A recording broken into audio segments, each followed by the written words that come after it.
Get ready for the Magic Valley Prepcast on IdahoSports.com. That's right. Welcome in. The summer of prepcasting continues here at IdahoSports.com. Another off-season edition of our IdahoSports.com Prepcast offerings. This week, Magic Valley Prepcast. My name is Brandon Baney. Let's bring in our Magic Valley resident and expert. It is Scott Burton, a.k.a.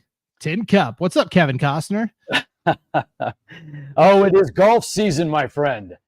And so it is time to break out the vocabulary, the broken clubs, and all the excuses that go along with golf. So, and it's windy too, so why not?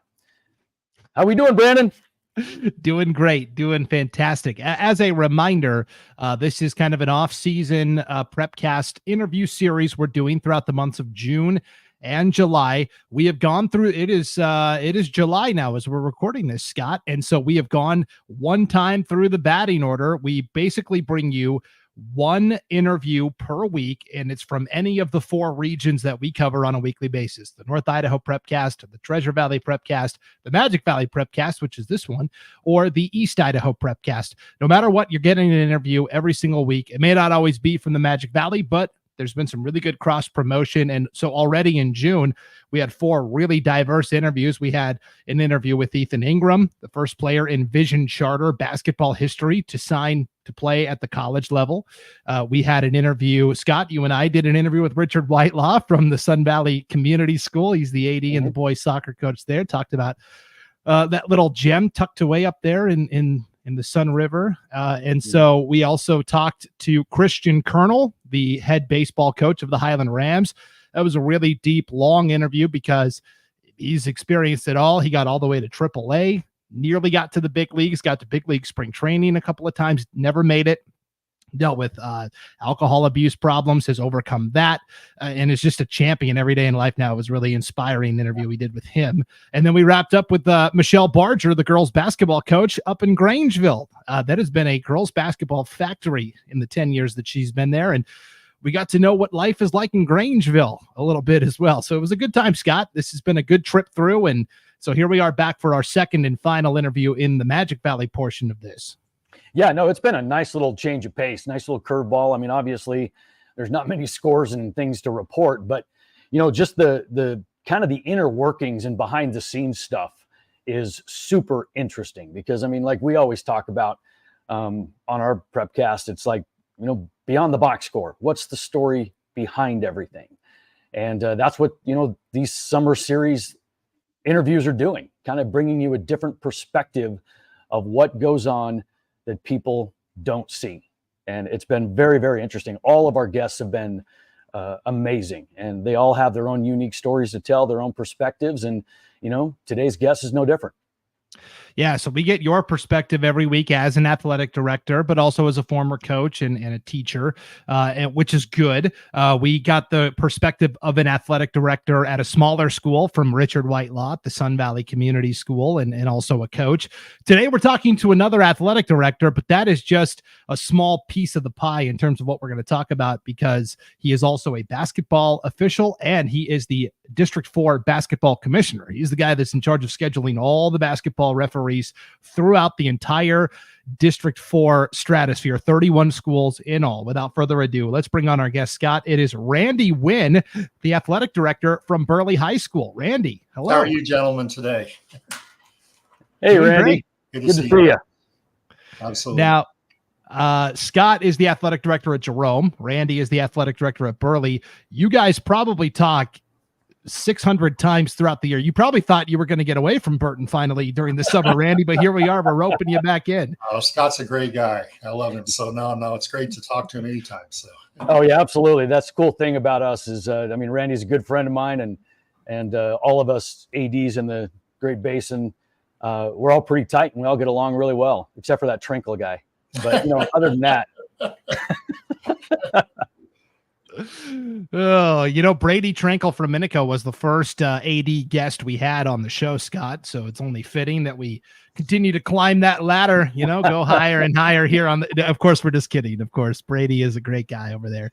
Yeah, no, they're all great guys. And they've all got, and the funny thing is, I mean, all of us, we all do the same job, but we all have different other things that we do that make this kind of line of work really interesting. And some of the stuff Randy's going to talk about today is exactly that. He's bringing in something that we don't have, and it's really cool to kind of hear that side of it.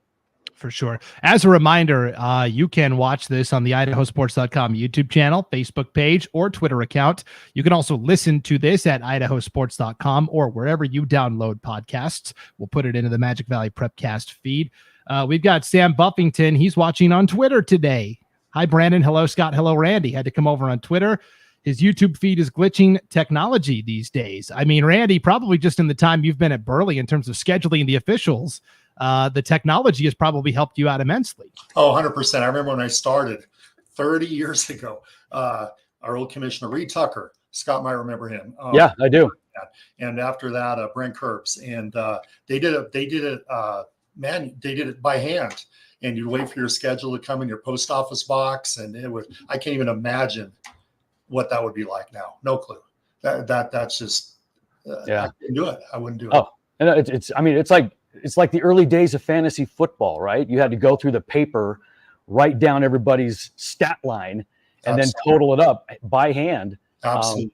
You can't even imagine doing that now, especially some of the stuff that the changes that are made, the communication that had to take place. So, I was going to tell you, Scott knows this. We use a program now. We don't use Arbiter Sports anymore. We use Dragonfly. And if I have to change somebody at the last minute, I just go in there, take a second to switch them. The pay's done, everything. The school's at the end of the night. Hit the manage payments key. It's paid. So much easier than back in the day. Yeah. So what made you decide that this was another thing you wanted to add on to your plate, becoming the basketball commissioner for all of District 4? Well, I started this before I was athletic director. I refereed college basketball, like I said, for as long as I can remember. Division I, Division II, Division III, NAIA, JC, NWAC, preseason, postseason tournaments, and also the high school basketball. And when this job came open in 2018, I was really interested in it, and I love it. It's a great job. One of my favorite things to do is we get 14 people selected to go to the girls and the boys state tournaments combined from our district. One of my favorite things is calling them and letting them know that they made it, because that just the progress when I watch them start on our program and move up from junior varsity to low-level varsity to high, and then the district tournament, state tournament is pretty cool. It's fun to watch them. And we're getting a lot of females in there now, which is awesome to watch them progress as well. Really, really proud of all of them. Yeah, I was going to ask to kind of give the common fan a little behind the scenes look at, because we know when we get to state, we've got District 5 officials for this game, or we've got District 1 officials. How does that get determined and doled out, and then how do those referees get selected? Well, in District 4, most of them are the same as us. District 4, we have 50% coaches vote. Okay, so for example, at Jerome, Coach Messick, Scott's boys basketball coach, he gets to vote his top 10. And then he gets 3 no votes. But if you're on the top 10 list, you get a certain amount of points. The peers get 25%. And so the same thing, top 10 list with them. And then the commissioner gets 25% as well. So it's a good combination of all three. And as far as the amount we get, Boise's the highest, they get 12. We're the second highest, we get 7. And then they go off percentage of schools. I have 31 high schools here that I assigned. They divide that into the total number of high schools that are eligible for the state tournament. And that's the percentage of referees you get out of the 36 that go there. So that's the process we've been using for years here. And then in terms of scheduling the regular season, how many officials are you working with? And do you have referees that only want to do boys games, only do girls games? Some schools do double headers. How does all of that get sorted out? No, absolutely. I have people that just want to do girls only. They want to get to a state tournament before they get to the boys. I have people that only want to do the boys side as well. Probably 10 or 12. I have 120 referees total right now, which obviously stretches from Mountain Home up to Sun Valley down to Raft River to the Utah border. So it's a pretty good geographical area. And it's again, it's a diverse group of people, and you just hope you put the right combination of people on the floor. I was going to say, you've got some really good, experienced officials in District 4 that have worked a lot of upper level, not just high school, but they've done college officiating as well. And guys that have been around the block a lot, because you see in this business, no matter what district you're in, the turnover is incredible. And they don't last very long. No, 100%. And I'll go on my little soapbox now. But the problem we have in any sport, in high school level, is the parents. They can't keep quiet. And I love Scott. When you go to Jerome, he does an amazing. I'm on the IHSA sportsmanship committee as well, and I always tell him up there he does an amazing little paragraph about being respectful to referees before every game. It's amazing. And I wish every school had something like that, but we can't keep, I don't assign junior highs anymore.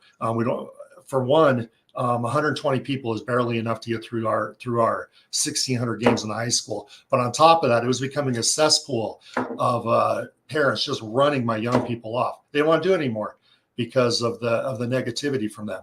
And it just, at the junior high level, it's gotten so much better sportsmanship now because these people know, the spectators, that the coaches and the athletic directors there had to work hard to get referees there, so to even do their games. So it's helped a lot at the junior high level. Not doing that, it's helped me retain a lot of my younger referees. So.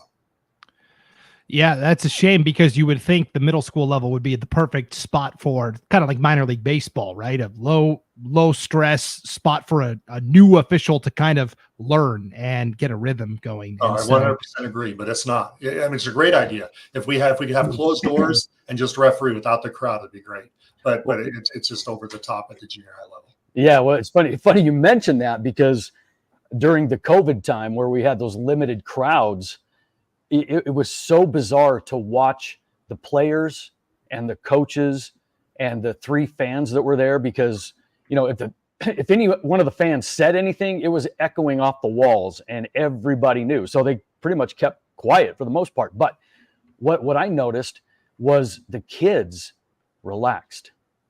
They weren't worried about mom and dad. They weren't worried about people yelling in the stands, because you can go to any basketball game and you can see when they come to the bench for a timeout. And one of the things when I was coaching is I was always watching their eyes. Where were they looking? Where were their eyes? Were they dialed into what we were doing, or were they looking at somebody in the stands? And, when all those crowds disappeared and all that negativity went with it, it was just amazing at how much fun everybody was having in that gym.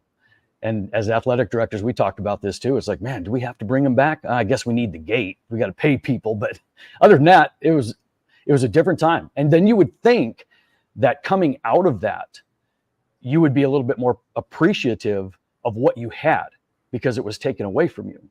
And I remember the very first state tournament back when they let the crowds in. It was the worst I had ever seen. I was calling state basketball, and I had this town behind me on this side, and the next game, this town. And I tell you what, they were at the rail screaming, personal stuff, not just bad call, but, you're bad, you dead. And it was personal. And I had never seen anything like it before. And I'd been around this forever, but coming out of COVID, we didn't get any better. Totally agree. 100%. And I can just go on and on about sportsmanship with people in the crowd. Obviously, at the collegiate level, the professional level, there's people waiting in lines from Burley to Boise to do that stuff. Great referees. That's a different ballgame there. But in high school, and people don't have to do it, they're making $70, $80 to do a game. I invite all the people in the crowd that can't keep their mouth shut to come down, and I'll watch them. I pay $100 bill to watch them for 10 minutes because it'll be an absolute debacle if they tried it. So anyway. Yeah. Scott, we know which school you're talking about. We won't say who it was. I will say not a Magic Valley school, Treasure Valley school, right? Yep. And we'll leave it at that. Yep. Okay, so let me ask Randy, if during the season there's something particularly egregious with a spectator, where a ref can an official come to you and go, hey, I had a problem this last game and this is what happened? How does that work? Oh, absolutely. If they call me, I'll immediately call the athletic director and get it taken care of. As far as ejections, if we throw somebody out, Scott knows this, they are suspended for 2 games at the level they were thrown out at. So, for example, if I better not say names, so if they're thrown out at school X and in a freshman game, in a boys game, that parent cannot, or that spectator cannot come back for 2 games until that school has played 2 games at that level. So if there's two freshman games in the next 2 weeks at that school, they can't come back till after those are completed. I think it's a great deal. I think it should be worse, but we got 2 games at least out of it. So, yeah. Yeah, and then they have to be careful too, because you get thrown out of the last game of the season. You know, you're missing the first 2 of the next season. It's a long haul. It is a long haul. Everything. You can't go to any IHSA sanctioned events. I should have added that. So if it was, and Jerome has great fans and great, I can use Jerome as an example. If somebody was thrown out of Jerome and the last game of the freshman season for boys, Scott's right. You can't go to any IHSA sanctioned events until they play 2 games the next year. So you're out for about 10 months, which I think is great. And they have to take videos, IHSA sportsmanship classes. And anyway, it's quite a process. Yeah. And you have to take the walk of shame. There you go. You know, that's interesting enough. That's true. That's a great point, Scott. And generally, I will say that if you find yourself in that boat, you really had to earn it. I mean, there is a lot of that we'll put up with, right, until we hit that breaking point in terms of a fan, right? No, I remember here at Burley, we had and I'm not going to say schools, but we had a pretty good rivalry here one game, and in the JV game, and a parent wouldn't leave, and we had law enforcement here after he got thrown out. So I brought law enforcement over to get him out. It's just unreal, some of the stories I can tell about this stuff. Yeah. So go ahead, Scott. Oh, I was just going to say that, you know, and fans are that behave like that. They don't recognize that every official has a different fuse, right? I mean, some officials will kind of let it go, just calm down until it gets personal. Others will turn on you in a minute and say, that's enough, and be done. And so, you know, as a fan, I mean, you gotta pay attention to who's on the floor too, because I mean, they're people too, and they've got their own tolerance level that they're going to put up with. I totally agree, Scott. And the other sad thing is, I mean, we got people that bring the referees, young ones, that their family comes to watch them referee. And then you got somebody sitting next to them that's mouthing off. And it's been some issues with some kids having some hurt feelings on that when their parents are getting attacked on the floor because my referees missed a double dribble in the third quarter that means nothing to anything. But then, of course, the fan goes off. So here we go. Yeah. Never ends. Yeah. So referees, of course, have to deal with flack from the fans, but on the other side too, sometimes they take flack from the coaches, and that can be a little trickier to navigate. You tell me, Randy, if I'm wrong here. Kind of the way I perceive it is that a young referee, especially, maybe this is his first experience at the varsity level, and there's veteran coaches that have been around a long time, and veteran coaches know generally there's a certain amount they can say before they get away with anything. But like you said earlier, to get to state and get those assignments, 50% of the vote does come from the coaches. And so a young referee might feel intimidated and I'm not going to tell this coach he was out of line because I don't want to get him upset at me or her upset at me. And then that jeopardizes my spot at state. It's a tight line to walk, right? Brandon, that's interesting. You brought that up. I didn't know a lot of people knew that, but no, that's when the 25% of my vote comes in. So I can offset some of that. If you stand up to a coach and then he blackballs you, he or she immediately after on their ballot, and I can see that coming. So there's a way for me to offset that a little bit. But no, and then at the VAR, obviously the freshman JV coaches don't get votes, and we more have problems with them because they're not as experienced. Generally to the varsity level, these referees have had a little tenure and can handle things a little better. But I agree with you. That's happened more than once. We don't want to make this varsity coach mad because we need his vote because we want to go to the state tournament, and that's an issue. And that's why we added the 25% commissioner in there to offset some of that. Yeah, I like the mechanisms that are in, and then there's the peer vote as well, that your fellow officials to offset that. Yeah, I know that's a common thing that people may not have known about. This is why we're doing this, Randy, so we can kind of, say this is really how it all works. Let me ask you about if there is a conflict with a coach, kind of like a fan. The referee comes to you after the game and says, "Hey, here's what happened tonight, and here's my side of it." Yeah, then I'll call the athletic director and let them talk to their coach, and we'll kind of find a way to mediate through that. I don't, we haven't had a whole bunch of those, but once in a while, and I don't let coaches tell me who they don't want during the season. That they don't get that. They get all the say they want in district tournament, but we're not going to have. I got 62 head coaches, 31 schools, so there's 2 at each school, and I'm not going to open up a hornet's nest and let each coach tell me who they want and who they don't want. That doesn't work. So district tournament's the only time they get that opportunity. Right. And the other thing too is, we're not trying to come across and say, don't react as a fan or a passionate spectator. We are. It's an emotional thing that's going on, and it involves our kids, our communities, whatever. We're going to react. We're going to yell. We're going to scream. It's just knowing where that line is. And because, heck, as a coach, I've yelled at officials my entire career, but always know where the line is. And at the end of the day, you shake hands and you're good. It's competition, but it's just knowing where that line is. And I think some people, I remember did something on our podcast a while ago about sportsmanship, and somebody had commented along the lines of, well, we don't get to react. And it's like, no, not at all. Just know where the line is. And that's all that we're really saying. No, I 100% agree with you. If you want to react to this as a travel or something, or say, and that's fine. But when you stand up and make a scene, and try to stand up referees or humiliate them, and that crosses the line right there. I agree with you 100%, Scott. Yeah, because this happens. A coach will say, "Hey, you missed that call. What happened there?" And the official will turn and go, "I did. Yep. Sorry, but I can't change it now." Like, that happens too. There's some give and take, and we're not saying that, a coach can't argue his point. But again, like a fan, if you get tossed, you earn it, because you get 2 technical fouls to work with, right? You get that first tech and you have to remain seated. You're not allowed to stand up anymore. And then if you get that second, you really have to work at it, right, Randy? To get 100% agree. I always teach my referees 3 things, and they teach us in Division I. I've got 7, 8, 9 guys of my buddies I used to coach or referee in college with that are in the NBA now. They all teach the same thing. 1, you get plays right. There's 3 things you got to get: plays right. 2, you got to be able to communicate with coaches. 100% players, you're to the table, and then the 3rd thing, you got to look the part. You can't go out there on the basketball floor at any level and have a gut that sticks out 5 miles. You can't be out of shape. And we talked about this before we came on the air. If you go into football games, basketball or baseball, you can be overweight a little bit. You're far from the crowd. You got a lot of gear on. You got hats on. That's a whole different deal. You don't run as much.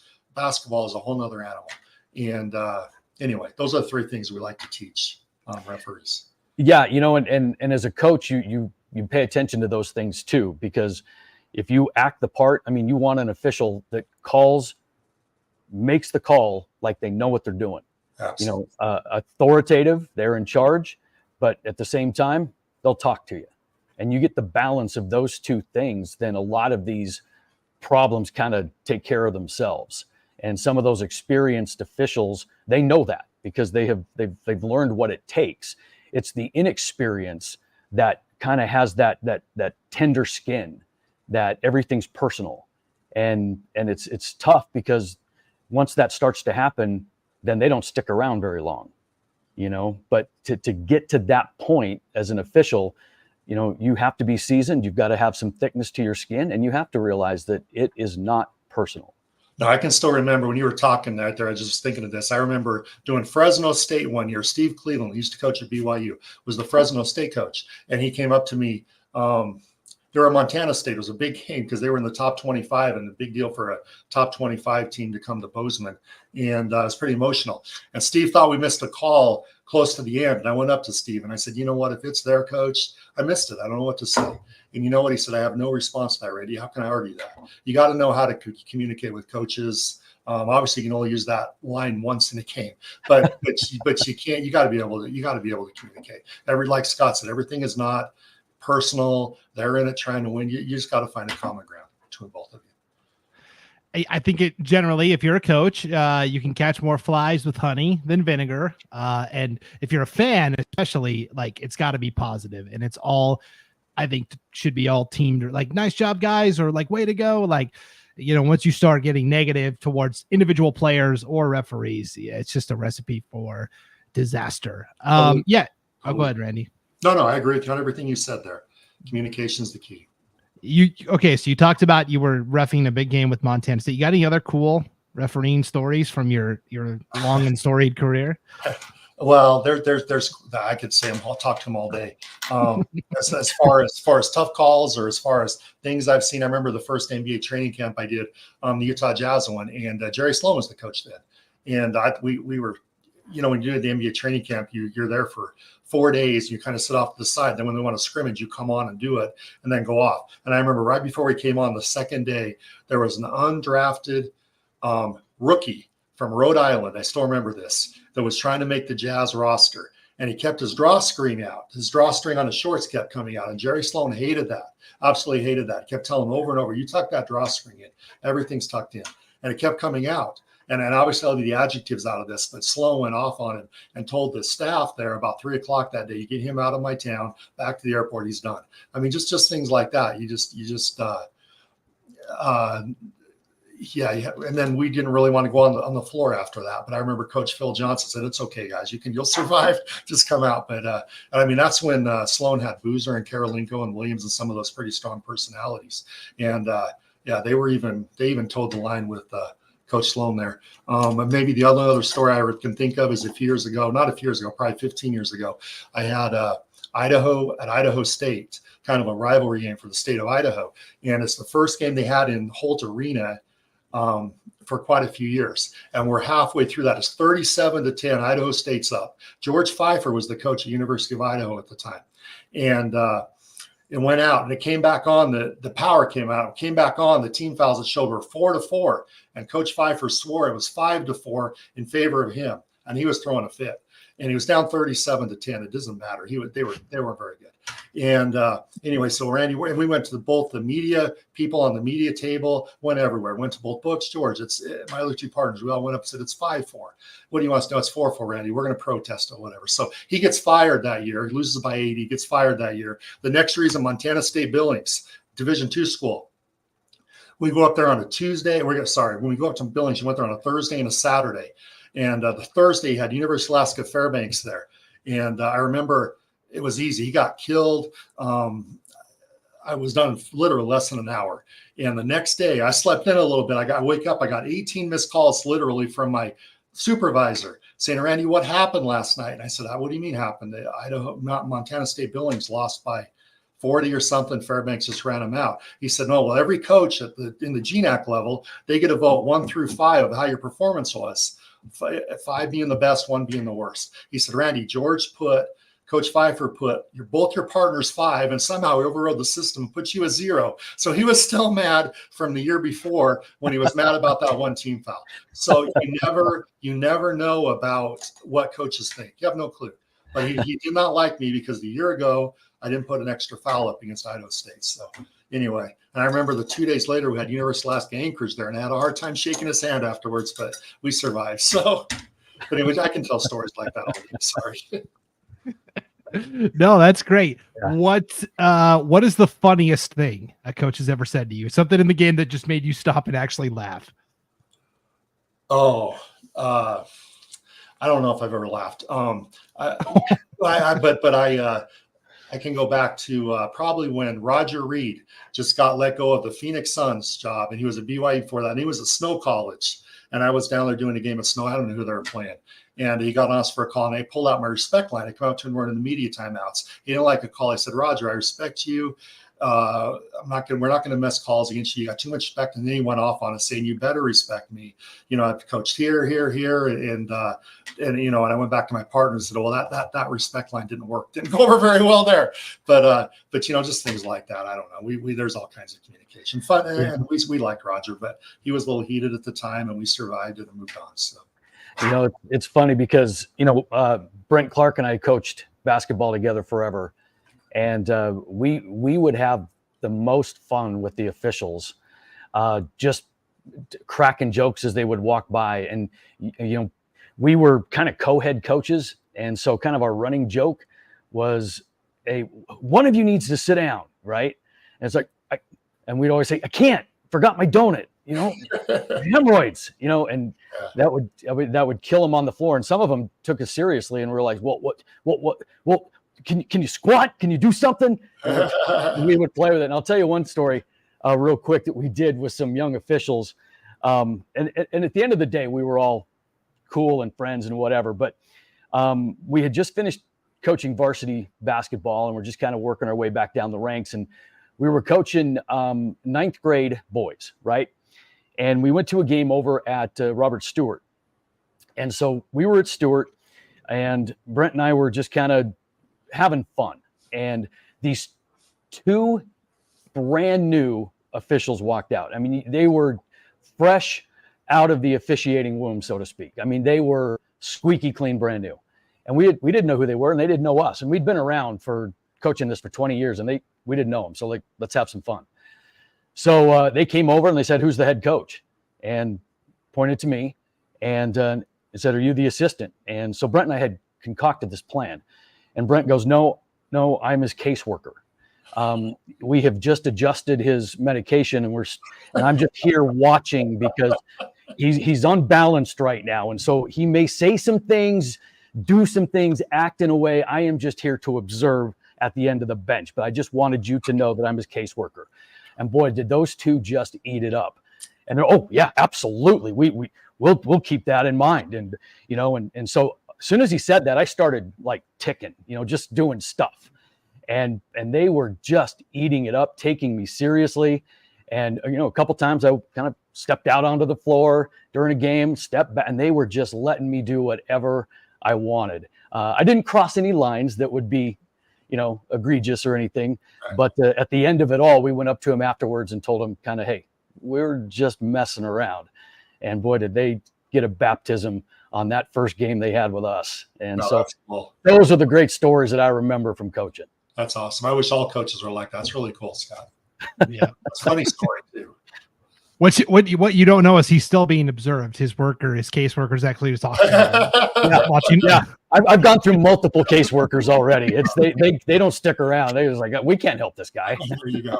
Yeah. So I mean, you've obviously done a lot of state championships and big games, Randy. What is there a singular biggest game that you have been an official for? Could be college, could be high school. Just the hype and just like the atmosphere and the teams coming in and all of that. Well, there's a lot of Division I games that are that way. And then I remember in Division II, probably the biggest one when Central Washington plays Western Washington. That's a big deal. And they put that on Root Sports a lot. And that's a fun one to do. High school level, I remember doing Preston and Century a few years ago at Bora High School. They had to close, Scott knows this, because of the state, they had to lock the doors before they even tipped it off. We were even threw it up because there were so many people there. And I mean, that was before they bracketed with max preps. That was before, when it was just set in stone before the season. And that was basically the state championship game. And that went right to the wire. And the Robinette kid, I still remember, that plays at College of Idaho now. He misses a shot at the buzzer. And it was Middleton. Sorry. It was Middleton and Preston, not Century. I'm sorry. Middleton, Preston. And anyway, it's crazy. But that, I don't know, any state championship game you do is pretty fun. So. Definitely. Well, let's look ahead to this season. What are rule changes that coaches and or fans can be on the lookout for this upcoming basketball season? Well, there's not a lot. There's uniforms, a few things like that. The only two big ones that people will notice is there's a flop warning now. I didn't think there was a lot of problem with flops in high school basketball, but we've had an NCAA for a while. So if there's a head bob, If there's an obvious flop, then we're technically supposed to call a warning at the next possible moment. You don't do it right then because you're not going to take away a basket, next dead ball, something like that. You do a flop warning. Obviously, there's 2 of them. Then it's a technical foul, 2 warnings. But kind of like the Vlade Divac flop back in the day. But because you're right, this isn't something that you see a lot in high school. But is it kind of one of those proactive rules to stop it from happening? Because you watch guys like LeBron James and everything else, and it's all a trickle down because that is happening all over the place, in the NBA and stuff. So is it kind of a proactive, preemptive type of rule, do you think? That would be my guess, Scott. That's what we thought when we seen it come through. I think you're 100% right on that. I'm going to tell my referees because I've had a lot of experience with NCAA. I mean, we only call it if it's obvious to the 85-year-old lady in the top row of your gym. Then we're going to call it because you've got a heck of a mess on your hands. If you pop a flop warning there, now coaches want, players, fans want it every time down the floor. So it's got to sell itself, obviously. Yeah. The other rule is if there's a shot clock, we're no longer having a 5-second count on a dribbling play. We're still going to have the 5-second closely guarded if they're within 6 feet holding the ball, but not dribbling. So those are the 2 big ones. Other than that, there's not a lot this year. Yeah, when I'm broadcasting, I always call that the 5-second stationary call. I know that's not the official term, but that's how I define it. Well, if you're holding, it'll still be in there, just not if you're dribbling. So right. So if you're holding the ball, the 5 count begins. Correct. And there's a little bit of judgment with the referee, right? How close the defender is, right? Because they can back off and then the clock kind of stops. Absolutely. Yeah, absolutely. You're right. So Randy, what are some of the most misinterpreted rules that spectators and fans get wrong? Well, there's a few. I talked to all the coaches. We have a state rules clinic that all the coaches are required, or all the head coaches are required to go to. And I bring in just simple stuff like this. You have to have 3 points across in the front court before you have front court status. You bring it from the back court. So if I take the ball and I'm dribbling from the back court to the front court and I got both my feet across, but the ball's still being dribbled in the back court, I can still go back in the back court. And I always tell the coaches, good luck with the crowd on that one. You're in charge of that crowd there because it's going to be nasty. But I can dribble the ball across the front court line, the division line, to keep my feet in the back and bring it back. You have to have 3 points across before it's set. And the other one, this isn't. We've had some issues with this. A couple of schools try this. If there's a made basket, you can obviously run the baseline going the other way if your opponent makes it. Okay, and I can be, if Scott's on my team, he can go out of bounds. I can go out with the ball. I can throw it to him, and then he can throw it in. Totally legal. On a spot throw in, though, you can't do that. If there's a turnover, now the ball's going the other way, it's a spot throw in, and we still have teams trying to do that play when it's not a spot, when it's not a running baseline. So on a spot throw in, you can't have anybody out of bounds next to you. And we've had some issues with that the last few years. So off the top of my head, those are probably the two toughest ones as far as interpretation from even coaches. So. And that's mostly under the basket, right, Randy? Made basket, you're on the baseline, you can run horizontally. But if it's the ball's knocked out of bounds and you're just inbounding underneath your basket, feet are in cement, you got to stay put. Nobody else can come help you. Absolutely. You got a 3-foot box, and that's all you got. Yep. Okay. One I hear all the time is over the back. Now, that's not an actual official rule violation, right? That's correct. You got to have contact. Obviously, if I'm taller than my opponent and I reach over to get the ball without contact, there's not. That isn't hard for us to call. But people have a hard time within the crowd. So you're right. Contact. Guy goes down, then I'm going over, then we're going to call it. If a defender reaches over to get the ball, there's nothing there. But you got to be consistent on both ends. This whole game is about consistency. So if I pass on a little contact over the back on one end, sure as heck better do the same thing on the other end. Everything needs to be consistent. Block charge plays, we have a 50-50 call on one end. There's an offensive foul call. Better have the same thing on the other end. Everything needs to be consistent. That's all coaches and players ask for. Here's another one I hear a lot, especially at state. You get down to like the last 2 minutes and it's like, swallow the whistle, ref, let the players decide it. Yeah, no. No. What's your no. We're obviously not going to call a 3-second play with 5 seconds to go in a 1-point game, something like that. But no, if there's fouls at the basket, we need to call them regardless. So fouls anywhere, but maybe not a cheap hand check call up top. We may not pop our whistle there, but you still got to basically call it the same. Absolutely. And again, officials are deciding it if they don't call that in that situation.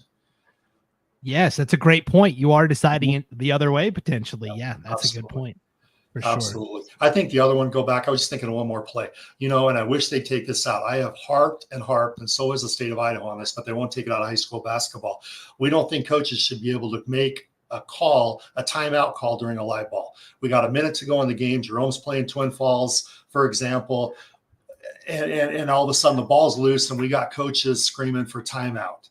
Okay. And now all of a sudden it's on the other end and we got to turn around, locate, see who's hollering timeout, then turn back. And by that point, who knows where the ball's at? And then we got people mad at us because of the late whistle to give a timeout or something like that. So that's another tough play. And the NCAA, you can't do that. So I don't know why that's not the high school level, but that's a tough situation for us. And so that rule though is the last possessor of the ball.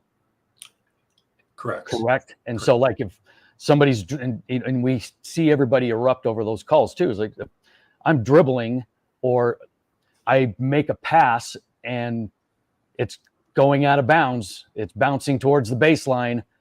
I was the last possessor of the basketball. So technically I still have possession and my bench can see it and call timeout before that ball goes out of bounds. Oh, yeah, correct. As long as you have possession of it, sure.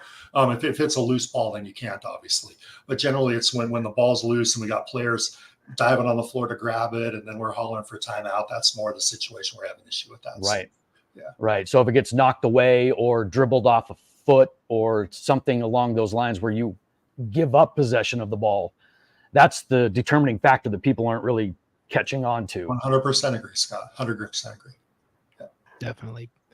Let me ask you, in your pool of basketball officials, how many officiate another sport? Do you know that? Oh, wow. That's a great question. I'll bet half. I got 120. I'll bet 60 of them do another sport. I got soccer referees, not wrestling, soccer referees. I got some volleyball, football, baseball, softball. So there's probably half. And I think it's great.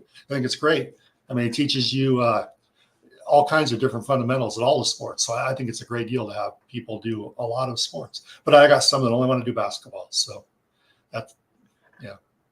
And then I think one of the big problems you're running into, you tell me if I'm wrong here, 120 officials. Oh man, that sounds great. That's a great number of people. Yes, the numbers could be higher, but it seems that the average age of the official is going up and up and up because it's older guys or gals that are just hanging in. That next generation of officials isn't coming through the door. I 100% agree. And the reason they're not, we talked about this earlier, because people run them off from the stands. 100% agree. Us older generation, we can handle it. We can take care of the crowd, take care of whatever issues. But young people, they can't do it. And that's hard for us. So. Where do you see this going? I mean, if we keep going down this road, I mean, we're going to eventually hit the end of it, right? I mean, yeah, absolutely. And Scott knows this as well. In soccer, for example, and volleyball now, we just got an email today. You can only play those sports on certain days because there aren't enough referees. And the big schools like us, we can only do soccer on Tuesdays, Thursdays, Saturdays. Smaller schools are Monday and Wednesday. That's all you can do. So basketball, we haven't had to do that yet, but I'm not saying it ain't going to happen someday. Yeah. And you try to have tournaments, and sometimes you can't have a JV and a varsity division just because of the lack of officials to cover that and everything else that's going on. So yeah, as athletic directors, we've had to really make some concessions and adjustments that people don't see when it comes to scheduling our games. No, 100% agree. We had to make 3 adjustments. One, obviously, no junior high assigning. One, jamborees are varsity only the last few years. And then Scott, as well as Jerome, as well as Dietrich and Carey, host an in-season, regular season tournament every year. Scott's is the Callan Memorial. You can only do varsity now. We can't do JV. I don't have enough referees on those Fridays and Saturdays to put JV. I can't do it. So those, we can't do in-season sub-varsity tournaments now. So there's a few things we've had to adjust. That's tough. that's a tough one for sure. Just more opportunities going by the wayside, and then it hurts the kids. Kids don't have an opportunity, and yeah. And this is something Scott and I lament, especially in the spring when it seems like games are getting moved all over the place. Baseball and softball is a nightmare, Abe, just because your game might get rained out and you got to try and find a date. But then there's a shortage of umpires for baseball and softball as well, right? Absolutely. All the makeup games, you have to talk to the commissioner before you reschedule them, see if they even have enough referees to do it. And again, it goes back to the issue of fans would just show up, support their kids, watch the game, go home. We'd have plenty of referees, but it doesn't happen. I mean, I hosted here at Burley last year 3 IHSA soccer state playing games on one Saturday, and every game, all 3 of them, we had to take care of fans in a certain different instances. In all 3 games, it was unbelievable. Soccer referees would stop and come find me, or we had a law enforcement guy there to take care of these people. It's crazy. So. Yeah.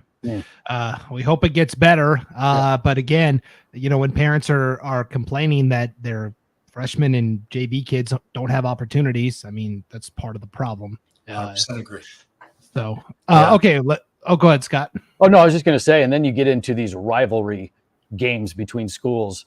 I mean, I can imagine Burley Minico gets pretty crazy, whether it's football or checkers.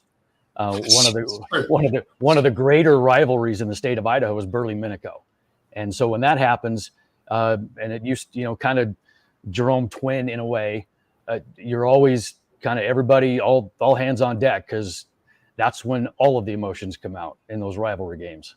No, 100%. And in boys soccer, for example, Mountain Home and Wood River, I mean, they had to have law enforcement come to their games the last couple of years because of the fans. It got that bad. And just watching the game, what does that teach your kids? It's crazy. So, yeah, that's sad for sure. So we hope the officiating situation gets better in terms of fans and coaches lightening up a little bit and getting some younger officials into the pool as well. I figured we'd wrap up with some AD and Burley specific questions since you are representing Burley High School here.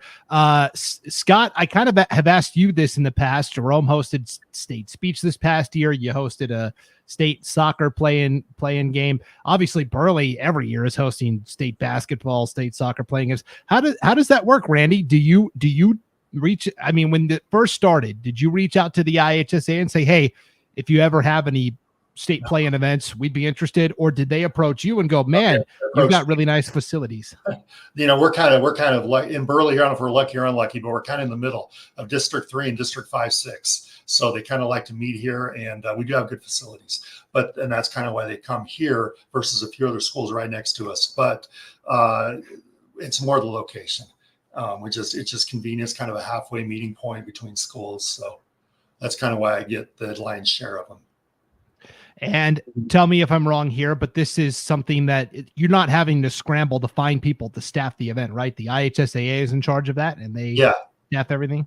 Yeah, I obviously have to find ticket takers, concession people, but I've got pretty loyal ones, so we're good with that. So yeah, and it's a lot of fun to do that, because we're hosting state volleyball, I think, in the fall at Jerome, and we're always holding the smaller district tournaments in our gym and whatever else. But it's kind of fun to show off your facilities and your atmosphere to teams that don't ever get to see what you do, and you are in charge of that instead of like the ticket takers and all this kind of stuff. You are the building guy. You don't have to worry about fans. You don't have to worry about any of that stuff.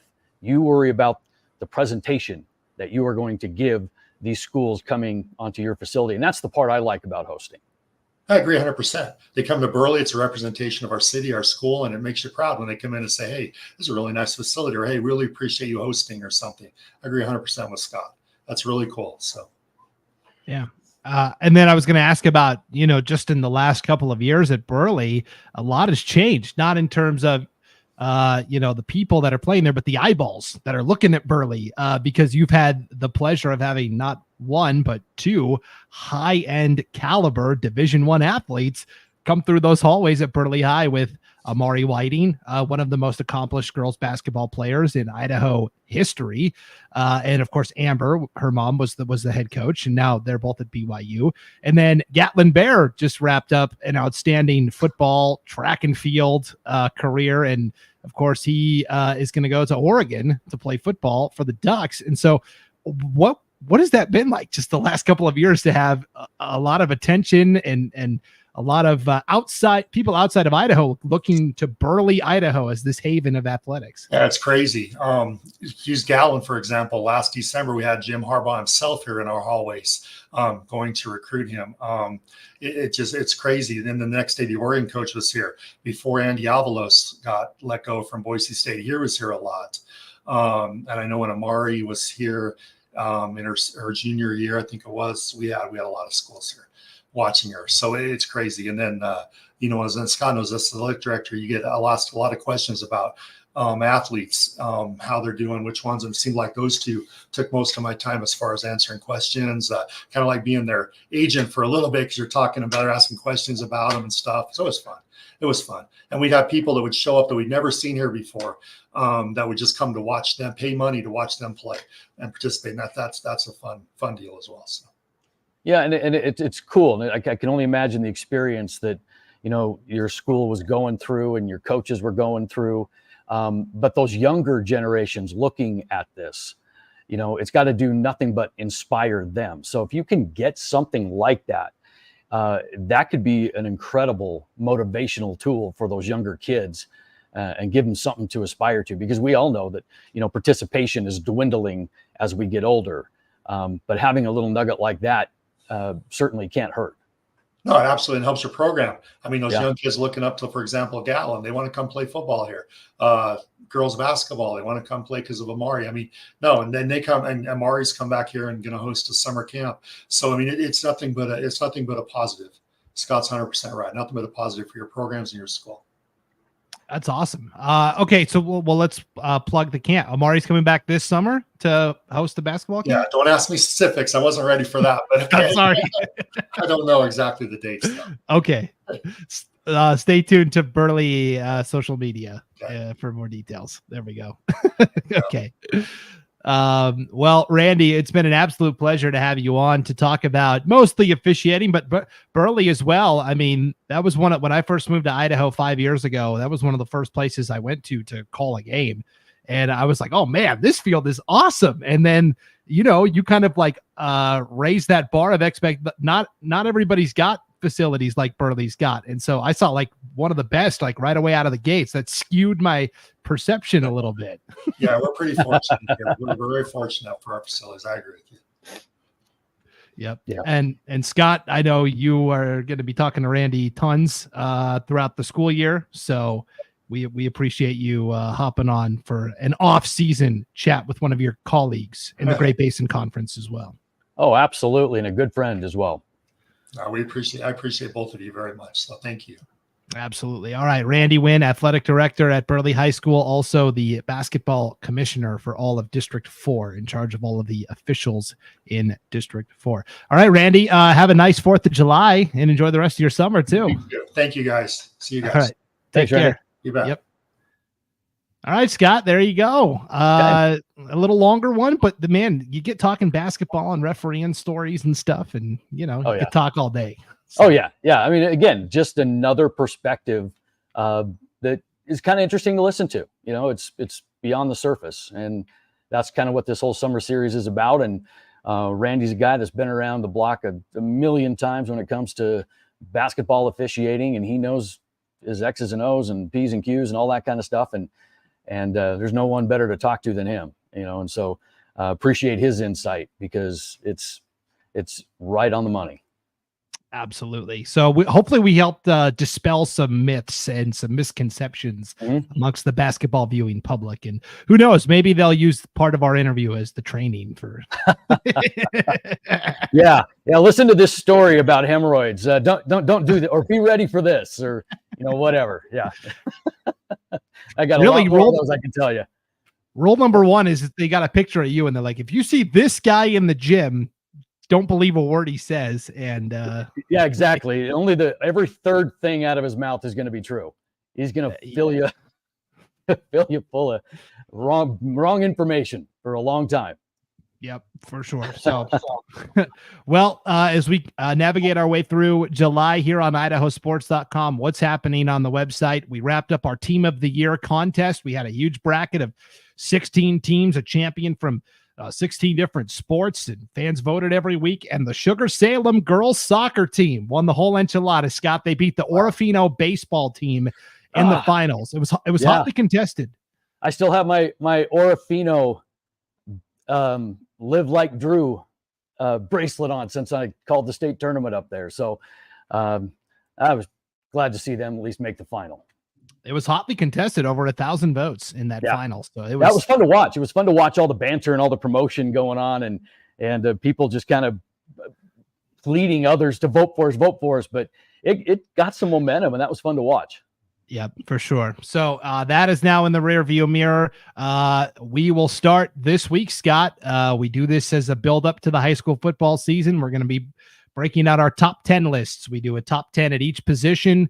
It'll start with the top 10 offensive linemen. These are just kind of 10 offensive linemen that everyone should be aware of going into the high school football season. And each week it'll be a different position. It'll go all the way up into the first week of games in August with our top 10 quarterbacks. That's where the series will end. But every week between now and really that third week of August, when games actually start, we'll have a top 10 football list for you. And of course, we're working on our statewide football previews as well. We write a preview for every single football team in the state of Idaho. And we're adding more and more schedules to our website each and every day as well. Scott, we've got probably 90% of the football schedules in already. So if you're curious, hey, what's Jerome's football schedule look like this year?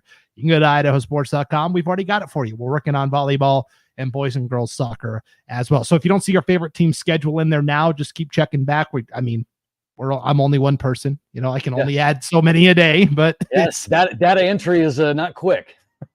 No, that's for sure. But, as we get to August, you'll see more and more, but plenty of stuff for you to check out always at IdahoSports.com. So, yep, absolutely. And it's going to be here before you know it. Definitely. All right, Scott. Well, that'll wrap up our portion of off-season interviews. The next time you and I are back on here, it'll be in August as part of the regular weekly grind, where I'm sure there will be plenty to talk about. So I may not talk to you again until August. So happy 4th of July and stay safe. Hey, you as well, my friend. And when we come back, maybe we can resurrect some Scott's thoughts and get going back on a regular routine again. It's just funny how the sports world just doesn't stay predictable. It is constantly moving and constant curveballs. So, but we did make it through 3 years. Let's start year 4. Here we go. 4 more years. 4 more years. No. Well, some people were saying that after certain things, but my, yeah, don't even get me started on that one. We won't go down that path. We will wrap it up there. Hey, thanks for tuning in. Next week, another off-season interview from either North Idaho, East Idaho, or the Treasure Valley. Which one? You'll just have to tune in and find out. But until then, for Scott Burton, I'm Brandon Baney. Thanks for tuning into this off-season edition of the Magic Valley Prepcast on IdahoSports.com.